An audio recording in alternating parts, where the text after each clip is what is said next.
Hey guys, welcome back to the channel and welcome to another video. Today we're working on the interior of the Camaro, and be sure to stick around until the end of the video for a big update on this car. All right, we need to replace a few bulbs. The shifter plate bulb is not working, and neither are the two little bulbs inside the door panels that illuminate the door lock and window switches. We do have an issue here on the driver's side. Bubba has been in here and I don't see a light anywhere. So that's awesome. I'm gonna have to try and dig for it. And if I can't find it, I'm gonna have to do this side another time because I will most likely have to remove the entire door panel to find it. Look what I found. I ended up taking the door panel off. It was just a few more screws to get it off, so not a big deal. And I found the light just dangling towards the bottom of the door. So thanks, Bubba. Let's see if it works. Okay, new bulb is in, and moment of truth. Nice. Shifter plate bulb. Yes. Passenger side door. Beautiful. I'm really glad all of the lights are working. I'm gonna go ahead and put everything back together. For those of you who may be wondering how to get this black trim piece off, there are two screws, one right here behind the door handle, and then there's one up underneath here. And then if you want to keep going to remove the entire door panel, there are two screws right here, and then another one up underneath right there.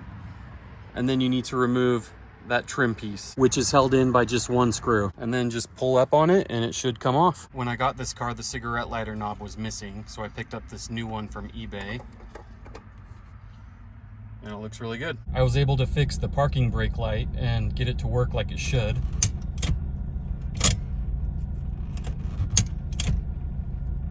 The little sensor or switch down in there wasn't getting good contact, so I took a dry toothbrush, jammed it down in there, cleaned everything up, and now it works great.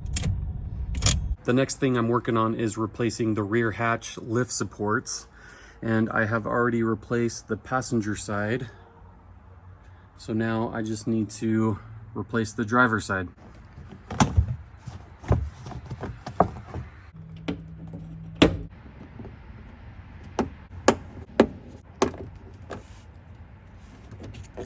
So now I need to remove that bolt with a T50 Torx socket. I'm going to try that, and if it doesn't work, I am going to get some vice grips to remove it.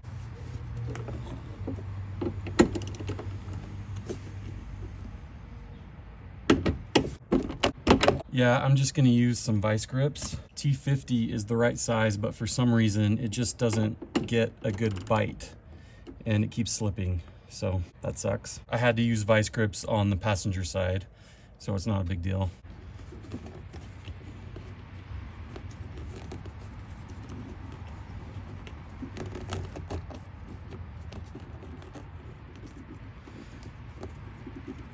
Just need to move this little dust cover boot out of the way.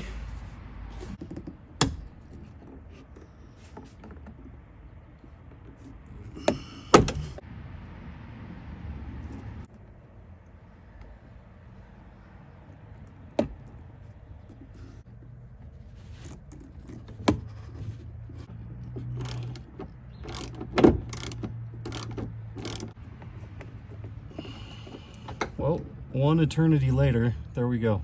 So now I just need to slip this dust cover boot off going that way, and I'm going to be super careful not to rip it. As you can see, there are these little straps that kind of just loop around this end of the lift support, and they're so old and brittle that as I was trying to get the bolt out, they broke. It happened on the passenger side too. So if you're doing this on your car, just be careful, but it is highly likely that these will break. All right, I got the dust cover boot off. I used a little bit of Seafoam Deep Creep as a lubricant, and it came off nicely.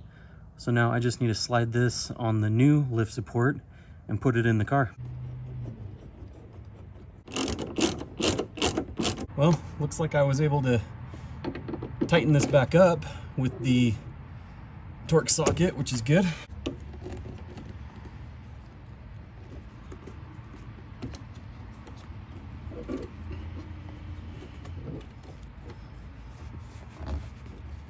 Again, this little loop piece is broken, but it should be okay. This dust boot should still sit in here nicely and not go anywhere.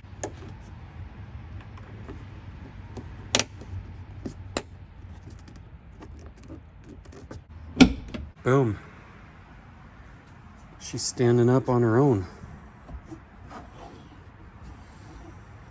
By the way, this rear hatch is ridiculously heavy. If you've never lifted one without the supports, gear up, because it's super heavy. These old ones were absolutely shot and not providing any support at all. This is the passenger side one, and this is the driver's side one. Just nothing. Well, there you go. All buttoned up, another job done.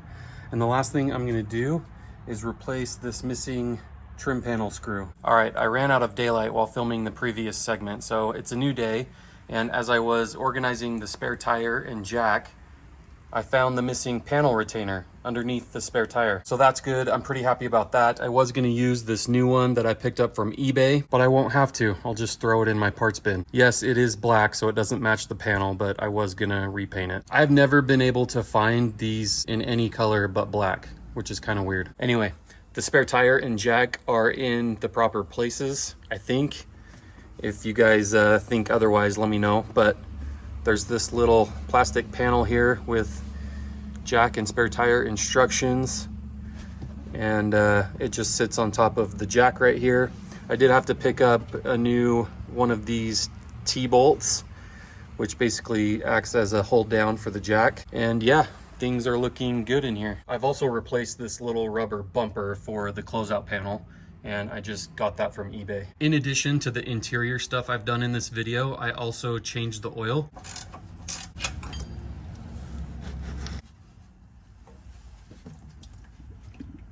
Using Mobil 1 and a Wix filter. Okay, so basically all of the interior stuff I'm gonna do is done. And now for the update you've all been waiting for. I have decided to sell this car. If you've been following this series, you know I've kind of been on the fence for a while now. And I feel like I've made good progress on the car, and I'm just ready to move on and free up some cash for some other things. I know that's a bummer for a lot of you, so I'm sorry, but you never know what's going to show up next, and there's probably some time to make more videos on this car between now and the time I sell it. And if any of you are interested in this car, please send me an email at reynoldsrides@gmail.com. That's going to do it for this video, guys. I want to thank you so much for watching. I appreciate all of your support. If you liked the video, please smash that like button. Take care, and I'll see you next time.